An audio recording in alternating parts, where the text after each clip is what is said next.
ஏன் அப்படின்னா சாரியே கட்ட தெரியல, ஜீரோ நாலேஜா வந்திருக்காங்கன்னா அந்த பிள்ளைக்கு அன்னைக்கு அதை 2 மினிட்ஸ்லயே கட்டிடுவாங்க அந்த சாரியை. ஸோ அதோட ஒர்க்கை வந்து நம்ம பண்ணி கொடுக்குறோம். ஸோ இது வந்துட்டு சாதாரண விஷயம் இல்லை. சாரின்றது இப்போ ட்ரெண்டிங்க்கு நிறைய போகுது. நீங்க நம்ம என்னதான் சல்வார் சுடிதார் ஜீனுக்கு ஒரு பீரியட் நமக்கு இருந்துச்சு தெரியுங்களா? லேடிஸ் எல்லாமே வந்துட்டு சுடிதார் இருந்து அப்படியே ஜீனுக்கு மாறின காலம் போயிட்டு இப்ப எல்லாருமே வந்து அந்த பெர்ஃபெக்டா அந்த ஒரு சாரி வந்துட்டு ஷேப்பியரோட போடும் போது நார்மலா இன்ஸ்கர்ட் பண்றது நமக்கு வேற மாதிரி இருக்கும். இப்ப அந்த ஷேப்பியரோட சேர்த்து மொத்தமா பண்ணும்போது ஒரு நமக்கு அது ஒரு ஆர்வமா இருக்குது. கட்ட தெரியாத பிள்ளைங்க கூட என்ன ஆகுது அப்படின்னா ஒரு ப்ரிப்பீட் பண்ணி பார்க்கலாமே அப்படின்னும் போது எல்லாருமே அதை கத்துக்கிறாங்க.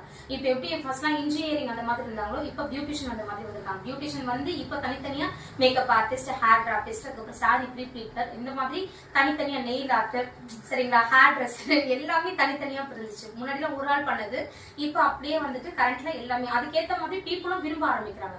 ஒருத்தவங்க தனித்தனியா பண்ணும்போது எல்லாம் தனித்தனி கேட்டகரியா தெரியுது. சரிங்களா? ஸோ வெளியே வந்து நமக்கு பீப்புள் என்ன மாதிரி இருக்கிறாங்கன்றத பொறுத்து தான் பிசினஸ் நமக்கு வந்து மூவ் ஆகும். சரிங்களா? ஸோ ஈவினிங் வந்து பாருங்க, உங்களுக்கு ஒரு மாற்றமாவே தான் இருக்கும். சரிங்களா? இப்ப கிளாஸ் போலாம். நோட்டு